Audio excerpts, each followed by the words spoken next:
విశాఖపట్నం సింహాచలంలోని సింహాద్రి అప్పన్న క్షేత్ర పాలకుడు భైరవస్వామిని మాజీ మంత్రి భీమిలి ఎమ్మెల్యే గంటా శ్రీనివాసరావు ఆలయాన్ని సందర్శించుకొని ప్రత్యేక పూజలు అభిషేకాలు నిర్వహించారు.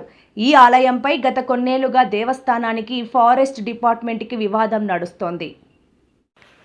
సింహాద్రి అప్పన్న క్షేత్ర పాలకుడు భైరవస్వామికి ప్రత్యేక పూజలు. ఎమ్మెల్యే గంటా శ్రీనివాసరావు విశాఖపట్నం సింహాచలంలోని సింహాద్రి అప్పన్న క్షేత్ర పాలకుడు భైరవస్వామిని మాజీ మంత్రి భీమిలి ఎమ్మెల్యే గంటా శ్రీనివాసరావు ఆలయాన్ని దర్శించుకుని ప్రత్యేక పూజలు అభిషేకాలు నిర్వహించారు. ఈ ఆలయంపై గత కొన్నేళ్లుగా దేవస్థానానికి ఫారెస్ట్ డిపార్ట్మెంట్కి వివాదం నడుస్తోంది. ముఖ్యంగా ఆలయం ఫారెస్ట్ డిపార్ట్మెంట్ ఆధీనంలో ఉండటంతో దేవస్థానం భక్తుల అవసరాలు తీర్చలేకపోవడం జరుగుతోంది. ఈ నేపథ్యంలో ఫారెస్ట్ అధికారులు జీవీఎంసీ దేవస్థానంతో మాట్లాడటం జరిగింది. వారం 10 రోజుల్లో రోడ్డుకు సంబంధించి గ్రావెల్ పనులు చేపడతామని అన్నారు. ఆలయ అభివృద్ధికి సంబంధించి అనేక మంది విరాళాలు ఇవ్వడానికి వస్తున్నారు. కానీ అటవీశాఖ అనుమతులతో కాస్త ఇబ్బంది కలుగుతోంది. భక్తులు 1 కిలోమీటర్ మేర రాళ్లల్లో నడవడం చాలా బాధాకరంగా ఉందని, భక్తులకు ఆలయంలో కనీస అవసరాలు తీర్చవలసిన బాధ్యత రాష్ట్ర ప్రభుత్వంపై ఉందని గంటా వ్యాఖ్యానించారు. వేలాది మంది భక్తులు ఎంతో నమ్మకంతో దర్శించుకునే ఈ భైరవ దేవాలయం, దీనికి సంబంధించి ఎన్నో రోజులుగా దీన్ని విజిట్ చేసి ఇక్కడ భక్తులు ఎదుర్కొంటున్న సమస్యల మీద దృష్టి పెట్టాలని చెప్పి అనుకోవడం జరిగింది. ఈరోజు ఈవో గారితో పాటు వాళ్ళ దేవస్థానం సిబ్బంది, అలాగే జోనల్ కమిషనర్ గారు వాళ్ళ సిబ్బందితో పాటు ఫారెస్ట్ డిపార్ట్మెంట్ అధికారులు అందరూ కూడా కలిసి ఇక్కడ స్వామివారిని దర్శించుకొని పూజ కూడా చేసుకోవడం జరిగింది. ముఖ్యంగా సింహాచలం దేవస్థానానికి అనుబంధంగా ఉన్న ఈ భైరవ దేవాలయం క్షేత్ర పాలకుడిగా భక్తులకి అపారమైన నమ్మకం కలిగించే స్వామి. చాలా మంది ఇక్కడ ముందు పూజ చేసి స్వామిని దర్శించుకొని ఆ తర్వాత సింహాచలం వెళ్ళే ఆనవాయితీ సాంప్రదాయం కూడా ఉంది. అయితే అమావాస్య కానీ లేకపోతే ప్రత్యేకించి ఆదివారాలు సెలవుల రోజులు వేలాది మంది వస్తారు. అమావాస్య అయితే ఒకసారి నేను కూడా ఎప్పుడు రోడ్డు వెళ్తున్నప్పుడు చూస్తూ ఉంటాం. ఇసుకేస్తారు వాళ్ళంత మంది జనం భక్తులు స్వామివారి దర్శనం కోసం వస్తూ ఉంటారు. చాలా మంది భక్తులు గతంలో దర్శించుకున్న వాళ్ళు కూడా ఇటీవల ఫారెస్ట్ డిపార్ట్మెంట్ అలాగే దేవస్థానం లేకపోతే ఇతర డిపార్ట్మెంట్ మధ్య కొంచెం సమన్వయం కూడా లేకపోవడంతో బయట ఒకటి గేట్ పెట్టడం, అలాగే దీనికి భక్తుల్ని పూర్తిగా నియంత్రించడం, ఎవరైనా రావాలన్నా కూడా వాళ్ళకి ఫోన్లు చేసి వాళ్ళ అనుమతి తీసుకొని లోపలికి వచ్చి దర్శించుకునే పరిస్థితి. అంతేకాకుండా ముఖ్యంగా మెయిన్ రోడ్ నుంచి ఇక్కడ దాకా కూడా 1 కిలోమీటర్ పైగా డిస్టెన్స్ ఉంది. ఇక్కడ దాకా రావడానికి కూడా పెద్ద పెద్ద రాళ్ళు, బండరాళ్ళు పైకి తేలి ఆ కాళ్ళు గుచ్చుకుంటాయి అడుగులేస్తే. అటువంటి ఇబ్బందికరమైన పరిస్థితులు ఈ రోడ్డు ఉంది. అంతేకాకుండా ఇక్కడ కరెంటు కానీ లేకపోతే టాయిలెట్స్ కానీ డ్రింకింగ్ వాటర్ కానీ ఇట్లా బేసిక్ ఫెసిలిటీస్ కూడా నోచుకోవట్లేదు. మరి వేలాది మంది భక్తులు వస్తూ ఉన్నారు.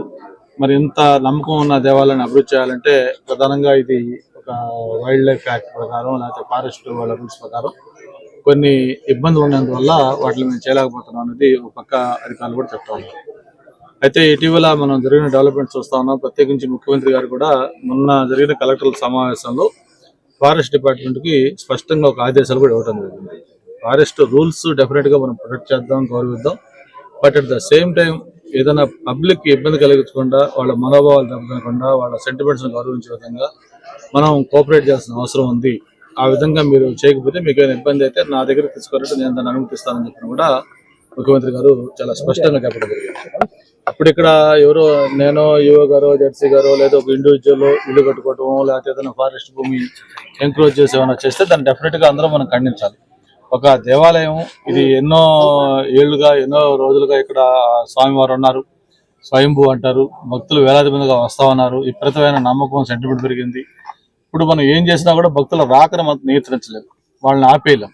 భక్తులు వేలాది మంది వస్తున్నప్పుడు వాళ్ళకి కావాల్సిన బేసిక్ ఫెసిలిటీస్ కూడా ప్రొవైడ్ చేయాల్సిన బాధ్యత కూడా ప్రభుత్వం పైన, పాలకుల పైన, అందరిపై ఉంది. కాబట్టి ఈరోజు ఈవో గారితోనూ జెడ్సీ గారిని కూడా కలిసి ఇక్కడ ఫారెస్ట్ డిపార్ట్మెంట్తో మాట్లాడి ఏమేం చేయాలి అంటే దాని మీద మాట్లాడడం జరిగింది. ఈవో గారితో కూడా చెప్పి ముందు ఇక్కడ దేవాలయానికి సంబంధించిన పూజా సామాగ్రి, కొబ్బరికాయలు లేకపోతే పూలు, ఇటువంటి ఇక్కడ పూజకి కావాలో అవన్నీ కూడా చేయడం కోసం, అలాగే ఏదైనా అక్కడ రిక్వైర్మెంట్ ఉన్న మిగతా వస్తువులు అమ్ముకోవడానికి కూడా ఒక 2 షాపులు కూడా ఆక్షన్ వేసేసి ఎవరికైనా ఇస్తే ఇక్కడే పెట్టుకుంటారనేది ఒకటి నిర్ణయం తీసుకోమని చెప్తాం.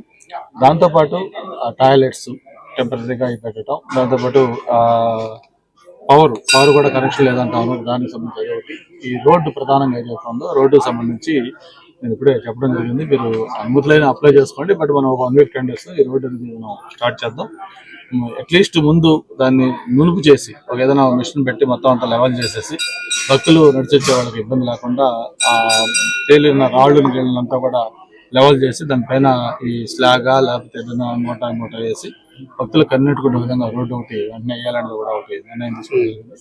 దాన్ని వేసుకున్నామని చెప్పడం కూడా తెలియజేసుకుంటూ, తర్వాత ఇక్కడ పూజలు కూడా ఏమేమి చేయొచ్చు ఏంటిది మొత్తం పండితులతో మాట్లాడి అక్కడ దేవాలయ లోపల కూడా ఇంకేమైనా డెవలప్మెంట్ చేయాలా, ఇవన్నీ కూడా ఒక మనకి వారణాసిలో ఉంది. ఎక్కడైతే పాపులర్ కాలభైరవ స్వాములు భైరవ స్వామి టెంపుల్స్ ఉన్నాయో అక్కడ ఏం పూజలు చేస్తారు, హోమాలు అంటున్నారు, ఏంటంటున్నారు, అవన్నీ కూడా మనం హైందవ సాంప్రదాయం ప్రకారం ఆగమ శాస్త్రం ప్రకారం ఉన్న రూల్స్ ప్రకారం ఏమేమి చేయొచ్చో అవన్నీ కూడా ఈవో గారు పండితులతో డిస్కస్ చేసి ఏమేమి చేయొచ్చో వాటికి అవసరం కొంత టికెట్ కూడా పెట్టి దాన్ని భక్తులకి అన్ని సేవలు అందించే విధంగా దీన్ని నిర్ణయం తీసుకోవడం జరిగింది. భవిష్యత్తులో ఇది ఒక మంచి టెంపుల్గా, అంటే భక్తులు ఇప్పుడున్నదానికి ఇంకా ఎక్కువ సంఖ్యలో వచ్చేటట్టుగా వాళ్ళకి కావాల్సిన బేసిక్ ఫెసిలిటీస్ అన్ని కూడా చేసేదానికి అన్ని కూడా నిర్ణయాలు తీసుకోవడం జరిగింది.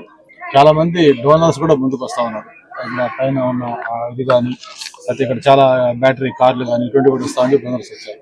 మనం ఎప్పుడైతే ఇవన్నీ డెవలప్ చేస్తాం ఇంకా పెద్ద ఎత్తున కూడా డోనర్స్ వస్తారు, ఇక్కడ అన్ని ఫెసిలిటీస్ కూడా ముందుకు వస్తారని కూడా తెలియజేసుకుంటూ మరి ఈ ఒక మంచి కార్యక్రమానికి మనం నాంది పలికి దీని త్వరలోనే భక్తులకి ఫెసిలిటీస్ క్రియేట్ చేయాలనేది ఆలోచన.